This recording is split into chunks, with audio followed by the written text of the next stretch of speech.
Assalamualaikum warahmatullahi wabarakatuh. Baik, pada kesempatan ini kita akan membahas tentang sejarah Kiai Marogan. Kiai Marogan terlahir dengan nama Mas Agus Haji Abdul Hamid bin Mas Agus Haji Mahmud.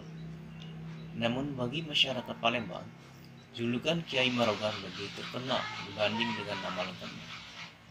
Julukan Kiai Marogan dikarenakan lokasi masjid dan makamnya terletak di muara Sungai Ogan, anak Sungai Musi, Kertapati, Palembang.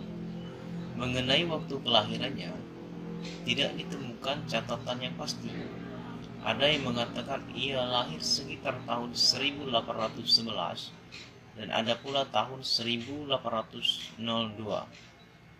Namun menurut lisan dari suriatnya dan dihitung dari tahun wafatnya dalam usia 89 tahun, maka yang tepat adalah ia lahir tahun 1802 dan meninggal dunia pada 17 Rajab 1319 Hijriah yang bertepatan dengan 31 Oktober 1901. Pada waktu Kiai Marogan lahir, Kesultanan Palembang sedang dalam peperangan sengit yang dengan pemerintah kolonial Hindia Belanda. Kiai Marogan dilahirkan oleh seorang ibu bernama Perawati yang keturunan dari Cina dan ayahnya bernama Mas Agus Haji Mahmud alias Kanang, keturunan dari Ningrat. Dari surat panjang hasil keputusan Mahkamah Agung Saudi Arabia, diketahui silsilah keturunan Mas Agus Haji Mahmud berasal dari Sultan-Sultan Palembang yang bernama Susu Hanun Abdurrahman Candiwalang. Kiai Marogan atau Mas Agus Haji Abdul Hamid dan saudaranya Mas Agus Haji Abdul Aziz terlahir dari perkawinan orang tuanya, ayah yang bernama Mas Agus Haji Mahmud dan ibu Perawati keturunan Cina.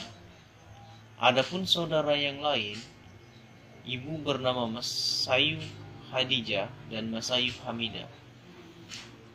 Kiai Marogan hanya memiliki seorang adik yang bernama Mas Agus Kiai Haji Abdul Aziz, yang juga menjadi seorang ulama dengan sebutan Kiai Mudo.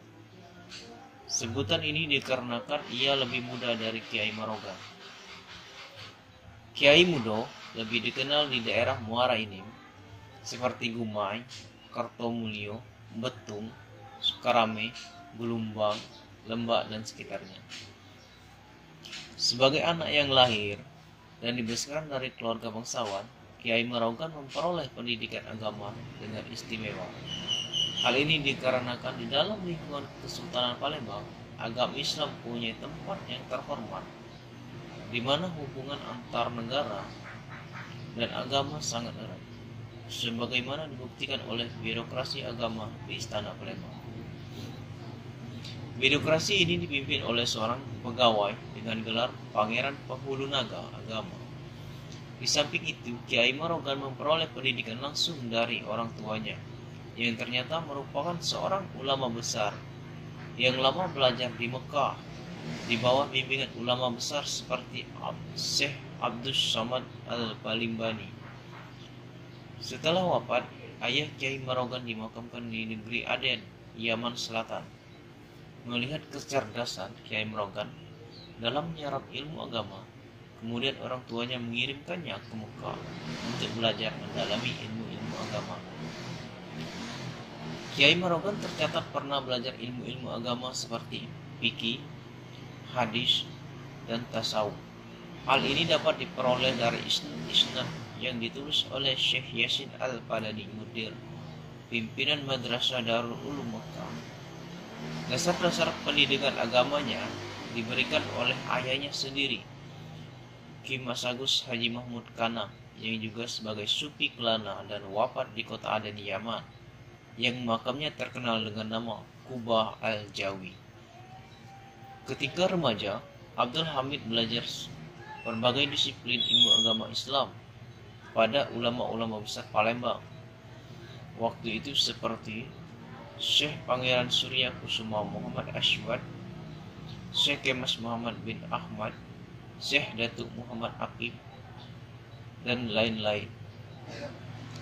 Ia berpegang kepada akidah Ahlul Sunnah wal Jamaah, bermazhabkan Imam Syafi'i.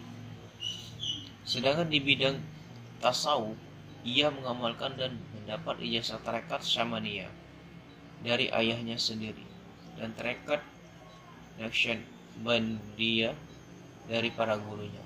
Selanjutnya ia meneruskan studinya ke Tanah Suci, terutama Mekah dan Madinah, kepada gurunya Said Ahmad Syaini Dahlan, Syed Ahmad Dimyati dan Syekh Ahmad Khatib Sambas. Sedangkan kawan sepergurunya saat itu antara lain Imam Nawawi Banten, Kiai Haji Khalil Bangkalan, Kiai Haji Maspus Termas, Kiai Agus Abdullah bin Ma'ruf. Setelah merampungkan studinya di Tanah Suci, ia keinginan untuk hijrah ke Masjidil Aqsa. Namun niat tersebut diurungkannya karena ia memperoleh petunjuk bahwa negerinya masih sangat memerlukan beliau. Meninggalkan dua anak yatim yang tak lain Masjid Kiai Marogan dan Masjid Lawang Kidul. Kiai Marogan memiliki dua orang istri yang bernama Masayu Masna dan Raden Ayu Salma. Dari pernikahannya ia dikaruniai 3 putra putri, yaitu Mas Syagus Haji Abdul Mansur, Mas Syagus Haji Usman, dan Mas Sayu Sukro. Pada masa mudanya, Kiai Marogan dikenal giat berbisnis di bidang sawmil atau perkayuan. Ia memiliki 2 buah pabrik penggergajian kayu. Bakat berbisnis mungkin diperoleh dari ibunya yang merupakan keturunan China. Berkat sukses dalam bisnis kayu ini, memungkinkan Kiai Marogan untuk pulang pergi ke Tanah Suci dan menjalankan kegiatan penyebaran dakwah di pedalaman Sumatera Selatan. Dari hasil usaha kayu ini, Kiai Marogan mampu mendirikan sejumlah masjid yang diperuntukkan sebagai pusat pengajian dan dakwah. Banyak ajaran Kiai Marogan yang masih melekat di sebagian penduduk Palembang. Di antaranya adalah sebuah sikir. Sikirnya yang berbunyi, La ilaha illallahul malikul haqqul mubin, Muhammadur Rasulullah shodiqul wadul amin, yang artinya tiada Tuhan selain Allah, Raja yang benar dan nyata. Muhammad adalah Rasulullah yang jujur dan amanah. Sikir yang diamalkan oleh Kiai Marogan tersebut ternyata sumbernya di dalam hadis dari Sayyidina Ali radhiyallahu anhu karimallahu wajhahu berkata, Rasulullah SAW bersabda, barang siapa setiap hari membaca 100 kali la ilaha illallah al-malikul al-haqqul al-mubin, maka ia akan aman dari kekafiran, jadi kaya, tenang di alam kubur, dan mengetuk pintu surga. Konon, amalan zikir ini dibaca oleh Kiai Marogan dan murid-muridnya dalam perjalanan di atas perahu sambil mengayuh perahu. Beliau menyuruh murid-muridnya mengucapkan zikir tersebut berulang-ulang sepanjang perjalanan dengan suara lantang. Zikir ini dapat menjadi tanda dan ciri khas penduduk apabila ingin mengetahui Kiai Marogan melewati daerahnya. Amalan zikir ini ternyata sampai sekarang masih dibaca oleh masyarakat Palembang, khususnya kaum ibu-ibu ketika menggendong anak bayi yang menimbang atau menidurkan anaknya dengan irama yang khas dan berulang-ulang. Dan zikir ini juga dipakai oleh penduduk untuk mengantarkan mayit sambil mengusungkan keranda sampai di pemakaman. Di antara karomah yang melegenda Kiai Marogan ketika masih hidup dan masih diingat sampai sekarang oleh masyarakat Palembang, yaitu Kiai Marogan panggilan akrabnya kemana-mana pergi untuk mengajar dan menyebarkan agama Islam, selalu menggunakan perahu. Bila tempat mengajar yang tetap, maka ia akan mendirikan masjid di sana. Suatu ketika saat menuju ke tempat mengajar, Kiai Marogan menasihati pada muridnya, murid-muridku sekalian ikut apa yang akan kuajarkan. Muridnya menjawab, baik guru, sambil mendayungkan perahu menuju ke lokasi di tempat ia mengajar. Dalam perjalanan itu, Kiai Marogan menuturkan, baik demikian amalan itu, la ilaha illallahu malikul haqqul mubin, Muhammad Rasulullah shodiqul wadil amin. Begitu juga murid mengikuti apa yang disampaikan ulama tersebut. Ki Morogan sepulang dari memberikan petua agamanya, ia kembali menuju ke tempat tinggalnya, yaitu berada di Kertapati. Hingga sekarang masjid itu masih berdiri kokoh.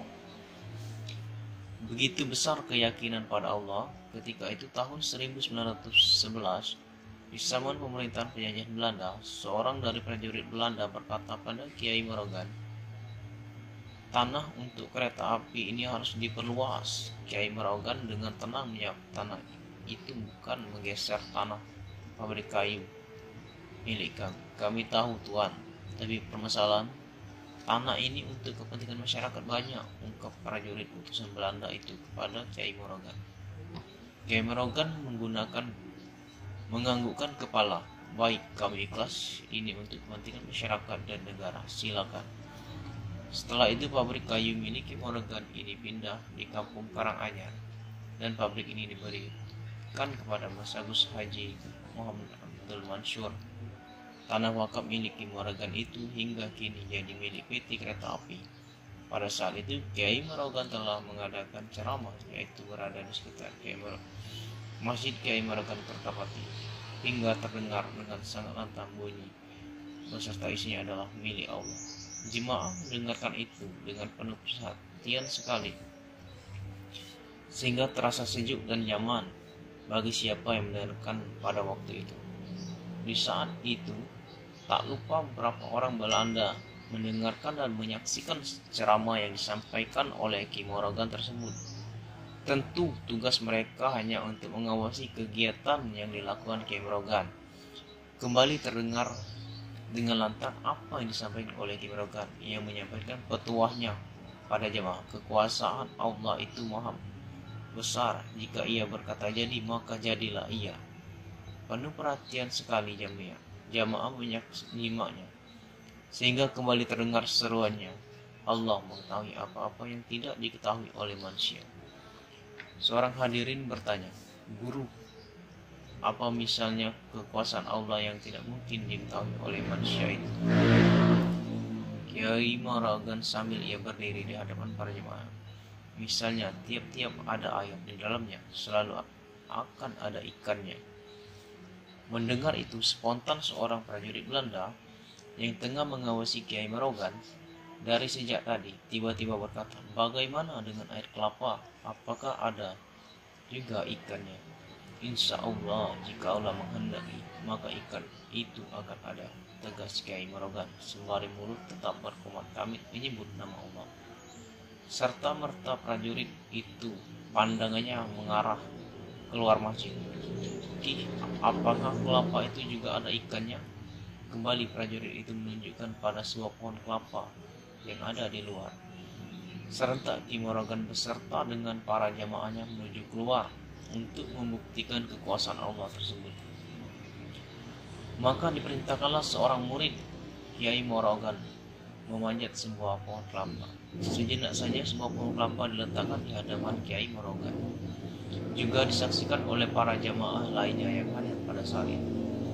Sehingga pada waktu itu juga dipersilakan oleh Kiai Morogan pada prajurit Belanda itu sendiri untuk membuktikan kebesaran Allah pada penciptanya. Pada saat itu juga dengan tiba-tiba prajurit Belanda itu segera memotong kelapa yang ada di hadapannya waktu itu.